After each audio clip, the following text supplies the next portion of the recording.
మాల మాదిగలకు సంబంధించి కూడా ఇద్దరి మధ్య ఎందుకు ఈ విభేదాలు ఎవరు క్రియేట్ చేశారు? ఎందుకు వాళ్ళు కలిసిమెలిసి ఉండలేరా? అసలు ఇవి కలిసిమెలిసి ఉండలేరా అంటే ఉన్నారా? ఒకప్పుడు ఉన్నారు సార్, ఎందుకు లేదు సార్, ఉన్నారు. ఇవన్నీ మనుషులు ఎక్కడ క్రియేట్ కాబడిందని ఒక మాట చెప్తాను సార్. మాల వాళ్ళేమో అంబేద్కర్ని హీరో అంటారు, మాదిగ వర్గం ఏమో జగజీవన్ రావు గారిని హీరో అని అంటారు. ఓకే, వాళ్ళకు ఆయన హీరో, ఈయనకి హీరో. జర ఈ మధ్య ఏం చేశారంటే అంబేద్కర్ని హైలైట్ చేసుకుంటూ జగజీవన్ రావు గారిని మాల వాళ్ళు తగ్గించారు. మాల వర్గం జగజీవన్ రావు గారిని ఖ్యాతిని తగ్గించారు, అంటే ఆయన ఫోకస్ కానియాలి. ఇప్పుడు జగజీవన్ రావు గారికి అసలు విషయాలు బయటకు రావడం వల్ల జగజీవన్ రావు గారి వాల్యూ ఏందనేది తెలుస్తున్నది. ఇప్పుడు ఆయన ఫోకస్ అవుతుంది. ఇప్పుడు ఈ రెండు వర్గాలు తనుకుంటాయి. ఇక మీ అంబేద్కర్ కాదురా భయ్, మీ అంబేద్కర్కి రాజ్యాంగ కమిటీలో సారీ మీ అంబేద్కర్కి ఫస్ట్ స్వతంత్రం వచ్చిన తర్వాత మినిస్ట్రీలో లా మినిస్టర్ పదవి ఇప్పించిందే మా జగజీవన్ రావు రా అని అన్నాడు అనుకో, మాలైనా మాదిగైనా మాలోడు ఏమరా మా అంబేద్కర్ని అంటాను, మీ జగజీవన్ అది గొప్పోడారా అది తనుకుంటారు. అట్లానా? నిజం, ఇది చరిత్ర, ఇది వాస్తవం. ఇది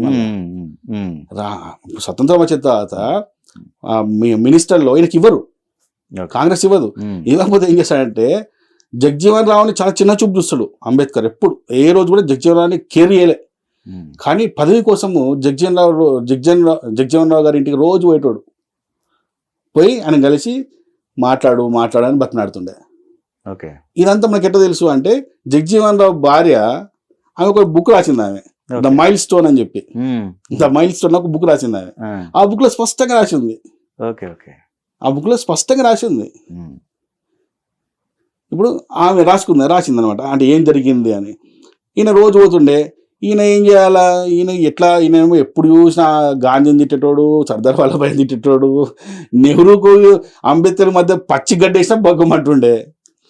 ఎట్లయినా ఈయనేమో మినిస్టర్ కావాలంటాడు, మరి నా కులపోడే, అంటే నా సామాజిక వర్గమైన ఆయన మాలా, ఈయన మాదిగా, సర్లే హెల్ప్ చేద్దామని చెప్పేసి మంచి హృదయంతో జగజీవన్ రావు గారు పోయి సర్దార్ వల్లభాయ్ పటేల్ చెప్తాడు, ఆయన కూడా తీసుకుందాము అంటే.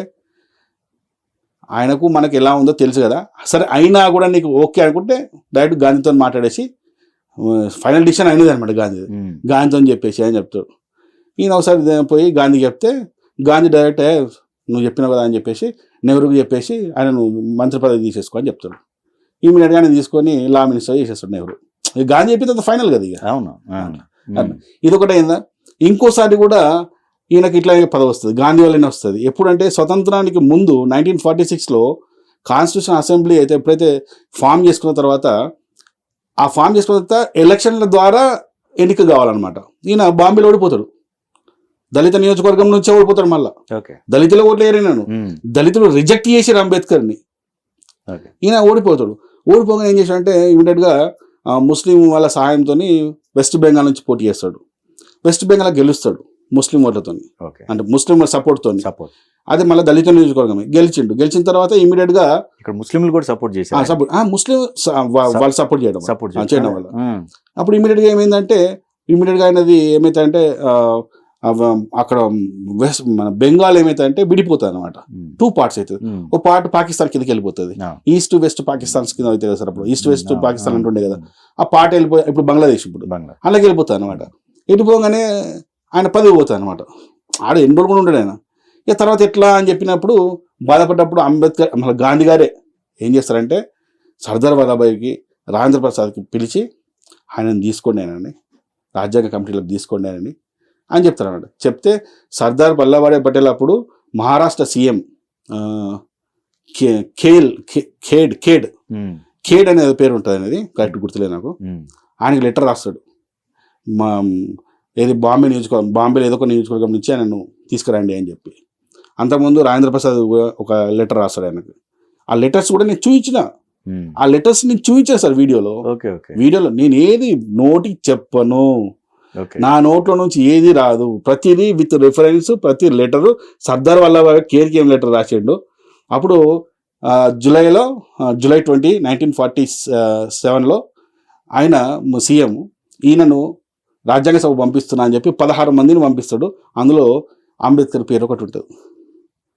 అంటే ఈయన ఇంత కాంగ్రెస్ను వ్యతిరేకించిన, గాంధీని వ్యతిరేకించిన, వీళ్ళందరినీ వ్యతిరేకించిన వాళ్ళు ప్రతిసారి కూడా అంబేద్కర్ ఇవ్వాల్సిన వాల్యూ వాళ్ళు ఇచ్చారు. ఓకే. ఈయన దాన్ని కాపాడుకోలే. సో ఈ అంశాలని ఓసీలో ఉన్న ఏ వ్యక్తి అన్నా చెప్తే సార్ భరించి ఎస్సీ కాబట్టి ఈ మాత్రం అదే చెప్తున్నా. ఇంకా ఈ భూమి ఉన్నా మీరు చెప్పగలిగారు. వేరే ఉంటే అట్రాసిటీ అవుతుండేనో, వాళ్ళని దాడి అవుతుండేనో, ఏడ కుమ్మేసి ఏడ పొడిచి చేయడం చంపేస్తుండో తెలియదు. ఓకే. అది పెద్ద మాఫియా అయిపోయింది సార్. అంబేద్కరిజం జై భీమ్ అనేది ఒక పెద్ద మాఫియా తయారు కాబోతుంది, చాలా పెద్ద మాఫియా. ఇదే కనుక వీళ్ళని ఇట్లనే మనం కంట్రోల్ చేయకపోతే, ఈ మాఫియాని కంట్రోల్ చేయకపోతే, కార్యకర్తలు మంచులు పాపం, ఈ నాయకులను వాళ్ళు తయారు చేస్తారు, వీళ్ళని కంట్రోల్ చేయకపోతే ఇది ఒక పెద్ద మాఫియా అవుతుంది. నేను 100% ఖచ్చితంగా చెప్తున్నా, పెద్ద మాఫియా అంటే పెద్ద మాఫియా తయారవుతుంది, తట్టుకోలేము.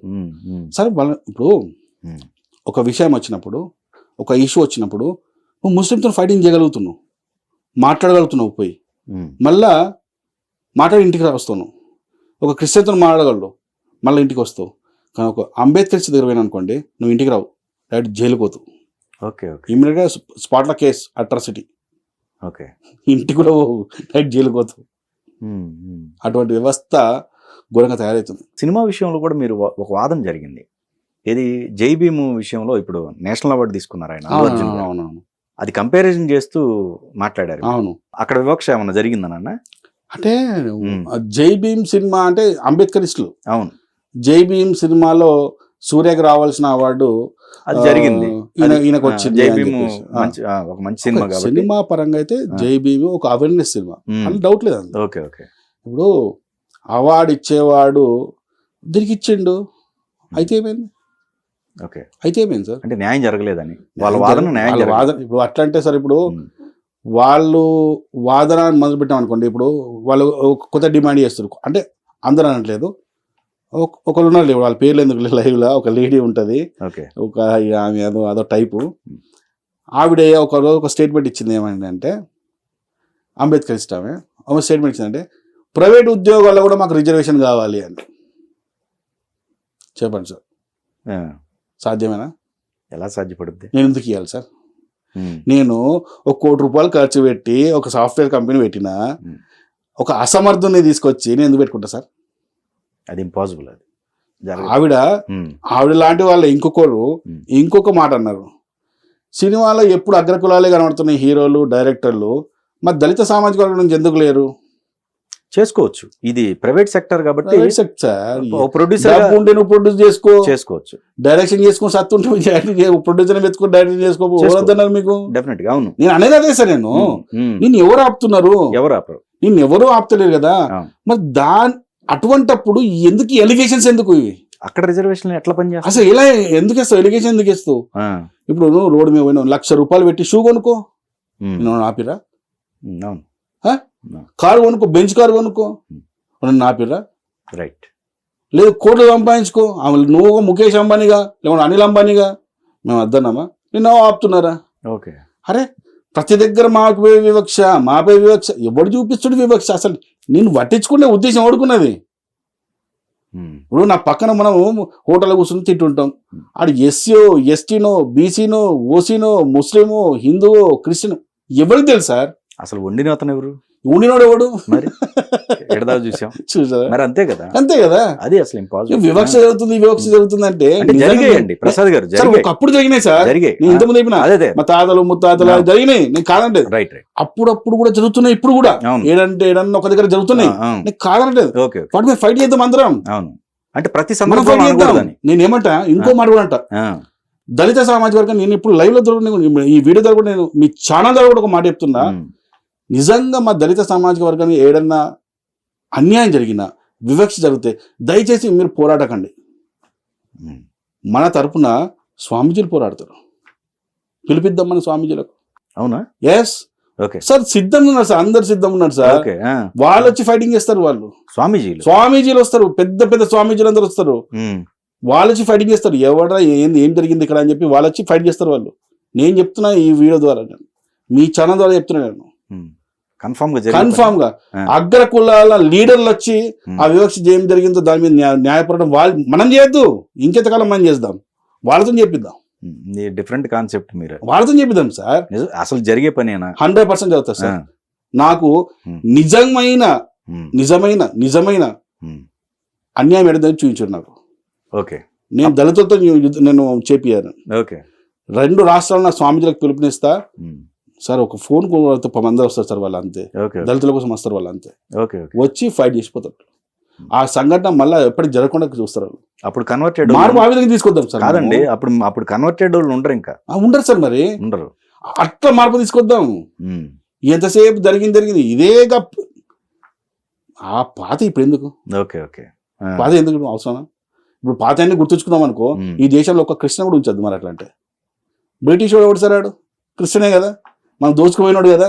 మనం బ్రిటిష్ వాడు క్రిస్టియన్ కాబట్టి ఈ దేశంలో క్రిస్టియన్ మొత్తం తీసేద్దామా? మరి పాతే గుర్తుంచుకుంటే. ఓకే ఓకే 800 సంవత్సరాలు ముస్లింలు ఈ దేశంలో మనల్ని బానిసలుగా చూసుకొని మన సంపద కొట్టుకపోయి మన ఆడపడుచుని రేపులు చేశారు కదా, మానభంగాలు చేసిన సంగతిలో మరి ఈ దేశంలో ముస్లింలు నిలబడదామా? అది ఉంచుకొని మర్చిపోయినాం కదా, ఇది కూడా మర్చిపోదాం. రైట్. ఊరికే పీకులాడదామా? ఓకే, ఇప్పుడు మార్పు తీసుకొద్దాం, వేడిగా తీసుకొద్దాం. ఎక్కడైతే అన్యాయం జరిగిందో అక్కడ అన్యాయం జరిగినప్పుడు అగ్ర కులాల వాళ్ళతోనే వాళ్ళనే కూర్చోబెడదాం. మీరే న్యాయం చేయండి, మేము మాట్లాడం. మన కోసం వాళ్ళు పోరాటాలు చేస్తారు సార్. ఎన్ని హిందూ సంస్థలు లేవు సార్? ఓకే, ఎన్ని హిందూ సంస్థలు లేవు? ఎన్ని అగ్ర కులాల ఆర్గనైజేషన్స్ లేవు? ఎన్ని బ్రాహ్మణుల ఆర్గనైజేషన్స్ లేవు? వాళ్ళకు మాట చెప్దాం, సార్ రండి సార్ అని చెప్తే వాళ్ళే పోతారు. అరే ఇంకా ఈ రోజుల్లో ఇదేంద్రా అని చెప్పేసి వాళ్ళే దాంతో పోయి మనం దాని అవసరం లేదు. అలాంటి మార్పు తీసుకొద్దాం సార్. ఇలాంటి మార్పు చేయడానికి సిద్ధంగా ఉన్నా.